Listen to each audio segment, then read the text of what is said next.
बिस्मिल्लाहिर्रहमानिर्रहीम। अस्सलाम वालेकुम। मैं हूं आपका मेज़बान बिलाल जमशेद चौधरी और आप देख रहे हैं STN न्यूज़ रहीम यार खान। जैसा कि आप जानते हैं कि रहीम यार खान के मसाइल दिन ब दिन बढ़ते जा रहे हैं और इनको हल नहीं किया जा रहा।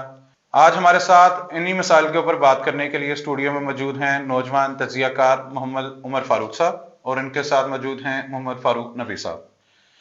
जैसा कि आप जानते हैं कि रहीम यार खान का जो इस टाइम का सबसे बड़ा मसला है वो सीवरेज का मसला है और उसको हुकूमतें बदलती जा रही हैं और इस मसले को कोई हल नहीं कर रहा। तो इसी मसले की राय जानने के लिए हम बढ़ते हैं उमर फारूक साहब की तरफ। जी उमर फारूक साहब, आपकी इस मसले के बारे में क्या राय है? बिस्मिल्लाहिर्रहमानिर्रहीम। बिलाल साहब, सबसे पहले तो आपका बहुत शुक्रिया कि आपने हमें इस चैनल अपने STN RYK पे इनवाइट किया। तो आपका सवाल बहुत बहुत अहम सवाल है ये कि सीवरेज का जो मसला है ये दिन ब दिन बढ़ता जा रहा है। हर गली में आप रहीम यार खान के स्टार्ट से लेके एंड तक चले जाएं, जिस भी गली मोहल्ले में जाएंगे आपको पानी के तालाब मिलेंगे वहाँ पे। इस गंदे पानी की वजह से तरह तरह की बीमारियाँ जो हैं वो जन्म ले रही हैं। ठीक है, बच्चों में टाइफाइड, मलेरिया, ऐसी बहुत सी बीमारियां हैं जो जन्म ले रही हैं। ये जो मसला है ना हमारा सीवरेज का, ये बहुत अहम मसला है क्योंकि इसकी वजह से बहुत से लोग मुतासर हो रहे हैं, बूढ़े, नौजवान, बच्चे, इवन कि हमारा पानी जो है वो भी इससे मुतासर हो रहा है। तो इसका हल होना चाहिए। दूसरा बड़ा मसला हमारा ये है कि इसमें जो मेन होल है वो बहुत अहम मसला है। आए दिन उनके जो ढक्कन है वो चोरी हो जाते हैं। ठीक है, लोग उनमें गिर रहे हैं, अपनी जानें ज़ाया कर रहे हैं। तो ये बहुत अहम इशू है। इस पर जल्द अज जल्द जो काम होना चाहिए, हमारे जो सरपरस्ती आला हैं उनको जो है इस पर कार्रवाई करनी चाहिए और जो इदारे हैं उनको जो है खींचना चाहिए थोड़ा सा कि वो अपना काम जो है वो बखूबी सर अंजाम दें और इस मसले का फ़ौरन हल निकालें कोई ना कोई। बहुत शुक्रिया उमर फारूक साहब। जी फारूक नबी साहब, आपकी इस मसले के ऊपर क्या राय है? आप क्या कहते हैं कि ये मसले कैसे कवर किए जा सकते हैं, कौन इनको कवर कर सकता है? अपनी राय से हमें आगाह करें। बिलाल जमशेद साहब, पहले तो मैं आपका शुक्रिया अदा करना चाहूँगा कि आपने हमें अपने इस news STN RYK news channel में इनवाइट किया और अपना कीमती वक्त दिया। जी, मैं इस पे बात करना चाहूँगा कि इसको हल तो हमारे म्यूनसिपल कमेटी रहीम यार खान ही कर सकती है। वो हल कर नहीं रहे या वो करना नहीं चाहते। इस पे ये है कि उनको जब भी कॉल की जाए उनके जमादारों को सफाई के लिए कि ये ब्लॉकेज है हर जगह, हर गली मोहल्ले में यही हाल है, तो आगे से जवाब ये मिलता है ये तो हमारा इलाका ही नहीं है। और जब उनके ऑफिस चले जाएं तो वहां पे जाके बात ही कुछ और होता है। अगर हम इकट्ठे होकर वहां पे जाते हैं तो ना हमें CO साहब मिलते हैं। जब हम अपनी शिकायत के लिए DC साहब के पास जाते हैं तो वहां पे भी हमें टाइम नहीं मिलता। तो लोग यहाँ पे जलील ही हो रहे हैं, जलीलो ख्वार हो रहे हैं इसी मामलात की वजह से। तो जैसे कि जनाब ये बहुत बड़ा मसला है। जैसे ये पिछले दिनों चौक पठानीस्तान पे एक पूरी पजारो गाड़ी होल में गिर गई और उसमें जानी नुकसान तो नहीं हुआ, लेकिन हमें इस पे गौर फिक्र करनी चाहिए। हमारी इंतजामिया को चेक एंड बैलेंस रखना चाहिए। आए दिन आप न्यूज़ पे देखते हैं होल में गिर के कभी कोई बच्चा अजान की बाजी हार गया तो कभी कोई। तो इस पे हमारी जो है म्यूनसिपल कमेटी ही एक्शन ले सकती है। बहुत शुक्रिया फारूक नबी साहब। कुछ साल कबल शहर की बढ़ती हुई आबादी के पेश नज़र सीवरेज के मसाइल को हल करने के लिए एक मेगा सीवरेज प्रोजेक्ट का आगाज किया गया, जो अपनी तकमील को तो पहुंचा पर इस शहर की आवाम के काम ना आ सका। इसी मसले पर बात करने के लिए हम अपने मेहमानों की तरफ जाएंगे और उनकी राय जानेंगे। जी उमर फारूक साहब, आपकी इस मसले पे क्या राय है? जी बिलाल जमशेद साहब, आपके ये जो दूसरा सवाल किया ना मेगा सीवरेज वाला, ये मेगा सीवरेज सिस्टम जो था ये 3.5 अरब रुपए का जो है प्रोजेक्ट था। ठीक है, तो इसको जो है ना इन्होंने आड़े हाथों लिया इस प्रोजेक्ट को। इसको प्रॉपर कोऑर्डिनेट नहीं किया गया इस प्रोजेक्ट को। ठीक है, क्योंकि होना ये था कि जब ये लाइन डाली जानी थी ना, मेगा सीवरेज की जो लाइन डालनी थी, इसके नीचे सब ग्रेड की एक सब सरफेस तैयार होनी थी। सब ग्रेड की एक सब सरफेस तैयार होनी थी। ठीक है, उसके ऊपर ये लाइन रखी जानी थी और उसके बाद इसने वो लोड बर्दाश्त करना था जो पानी इसके अंदर फ्लो करना था। तो हुआ कुछ यूं कि जो ठेकेदार थे उन्होंने जो है वो नीचे जो है सब ग्रेड नहीं डाला, ऐसे ही पाइप लाइनों को रख दिया गया। और हुआ ये कि जैसे ही पानी का फ्लो स्टार्ट हुआ तो वो लाइनें बैठना स्टार्ट हो गई। कभी यहाँ से बैठ गई, कभी वहां से बैठ गई। रोड्स में जो है बड़े बड़े शगाफ डलना शुरू हो गए।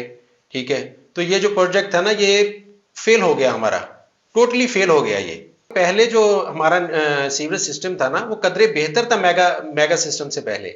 ये मेगा सिस्टम के बाद तो बिल्कुल तबाह हो गया हमारा शहर। जगह जगह पानी खड़ा हुआ है, शगाफ डले हुए हैं रोडों में, ट्रैफिक जैम रहती है उनकी वजह से, ठीक है, आए दिन बच्चे गिर रहे हैं, गाड़ियां गिर रही हैं उसमें, ठीक है। ये बहुत अहम मसला है ये हमारे सिटी का जो है ना। तो इसके बारे में हमारे जो सरपरस्ती आला हैं डीसी साहब उनको, और जो हमारे डीएमए का इदारा है इनको, और भी जो इंतजामिया है उनको मिल बैठ के एक जो है मेगा सिस्टम दोबारा लाना पड़ेगा, और प्रॉपर उनको इस सिस्टम के ऊपर अब खुद जो है निगरानी करना पड़ेगी, ठीक है। ऐसे ठेकेदारों के हवाले करके ये काम नहीं चलाया जा सकता। और दूसरा जो बड़ा इश्यू था ना इसमें, वो ये था कि ये पानी का फ्लो जो है ना, ये डाउन साइड से अप साइड की तरफ चलाया गया। ये बहुत बड़ा इशू है। आप मुझे बताएं कि ऐसा हो सकता है क्या कि पानी को जो है वो डाउन साइड से उठा के अप साइड की तरफ लेके जाया जा रहा है? ऐसा कभी भी नहीं हो सकता बिलाल साहब। ये इनकी नादानी कह लो, कम अकली कह लो। पहले जो चल रहा था निज़ाम, वो मुख्तलिफ जो कोऑर्डिनेट्स में डिवाइड था, कुछ इलाके का पानी किस तरफ जा रहा था, कुछ इलाके का पानी किस तरफ जा रहा था। ये मेगा सिस्टम के बाद हुआ ये कि ये जो सारा पानी था शहर का, इसको मोटरों के जरिए चढ़ाई की तरफ ले जाया गया, ठीक है, जो जिसमें ये फेल हो गए, और टीएमए इदारे पे और बोझ आ गया इस चीज का। वो जो मोटरें चल रही हैं उनका जो है एक महीने का 1-1.5 करोड़ रुपए का बिल है जो ये वापडा को पे करते हैं। इसी वजह से इनके मुलाजमीन को देने के लिए इनके पास तनख्वाहें नहीं है, ठीक है। तो ये जो मेगा सिस्टम, जो मेगा प्रोजेक्ट आया था, ये बिल्कुल फेल हो गया हमारा। वो आए दिन कभी वहां शगाफ, कहीं यहाँ शगाफ, कहीं गाड़ी गिर रही है, कहीं बच्चे गिर रहे हैं। तो ये चीजें जो है ना, इनको कंट्रोल करना पड़ेगा। अगर ऐसे ही चलता रहा तो मुझे डर है कि ये जो हमारा सिटी है ये जमीन बोस हो जाएगा। ये बहुत अहम इशू है।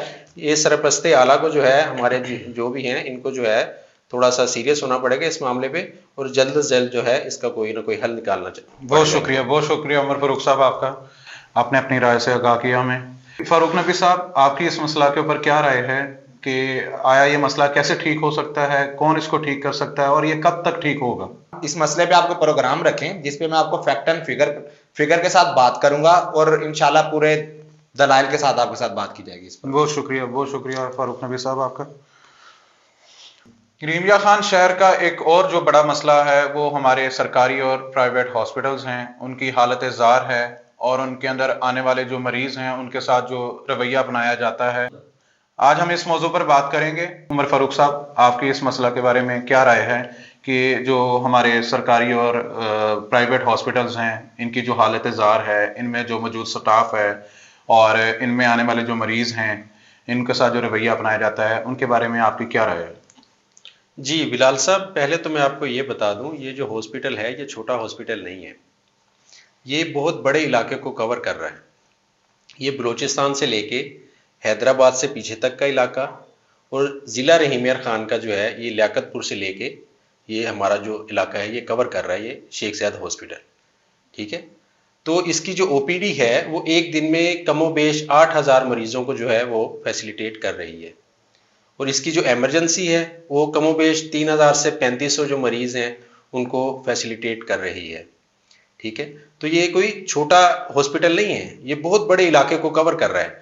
इसका जो मेजर जो प्रॉब्लम है यहाँ पे वो ये है कि रश बहुत ज़्यादा है और मैनेजमेंट इनकी ज़ीरो है।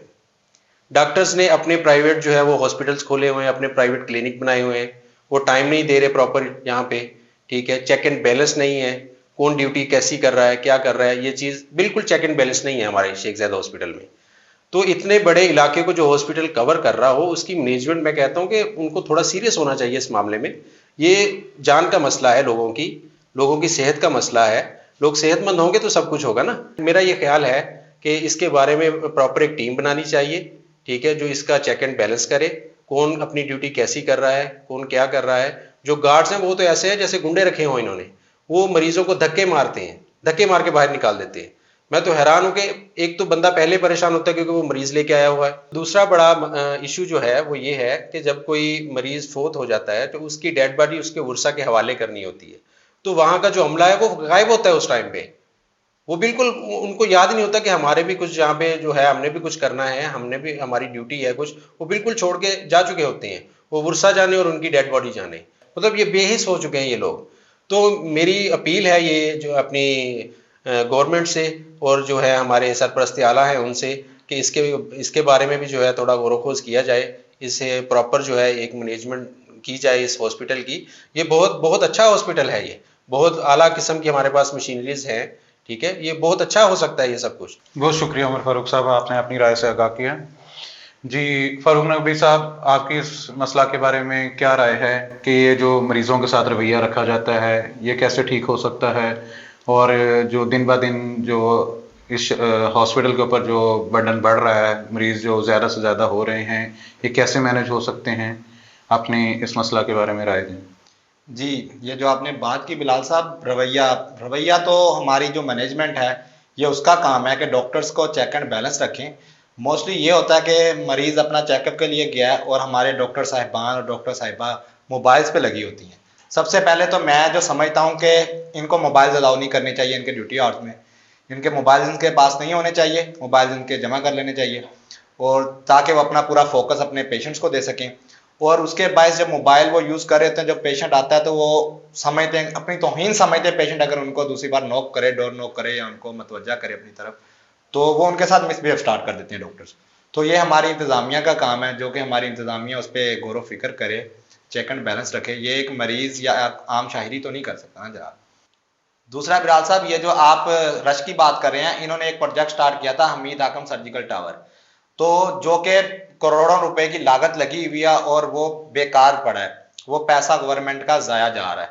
और मैं समझता हूँ कि अगर उसको, उस बिल्डिंग को दोबारा से ये अगर बनाए और हमारा जो रश है वो वहां पे हो सकता है, कम हो सकता है, क्योंकि हमारे हॉस्पिटल पे नो डाउट कि बहुत ज्यादा रश है, बहुत ज्यादा बर्डन है। बहुत सारे, जैसे सिंध का एरिया, वो 70% अवाम हमारे रहीम यार खान में ट्रीटमेंट के लिए आ रही है। मैं समझता हूँ कि अगर हमीद हाकम सर्जिकल जो टावर है, अगर उसको दोबारा से बनाया जाए और उसको स्टार्ट कर दिया जाए तो इंशाल्लाह कि ये रश भी कम हो जाएगा और कई मसाइल ठीक हो सकते हैं। बहुत शुक्रिया फारूक नबी साहब, आपने अपनी राय से हमें आगाह किया। जी नाजरीन, हम अपने मेहमानों के बहुत शुक्रगुजार हैं कि उन्होंने अपने कीमती टाइम में से हमें अपना टाइम दिया। इंतज़ामिया को इसके ऊपर गौर देना चाहिए कि जो मेगा सीवरेज प्रोजेक्ट है, जो हमारे लिए रहमत बन सकता था, वो आजकल हमारे लिए जहमत बन चुका हुआ है। और सरकारी अस्पताल के ऊपर जैसे हमने आज गुफ्तगू की, मैं अपने शहर के डिप्टी कमिश्नर साहब को रिक्वेस्ट करता हूँ, मेडिकल सुपरिटेंडेंट को रिक्वेस्ट करता हूँ, जल्द से जल्द इनके हल निकालें। नाजरीन, आपका हमारे साथ जुड़े रहने का बहुत शुक्रिया। अपने होस्ट बिलाल जमशेद को इजाज़त दीजिए। हमारी वीडियोज़ को लाइक और शेयर कीजिएगा और STN न्यूज़ को लाजमी सब्सक्राइब कीजिएगा।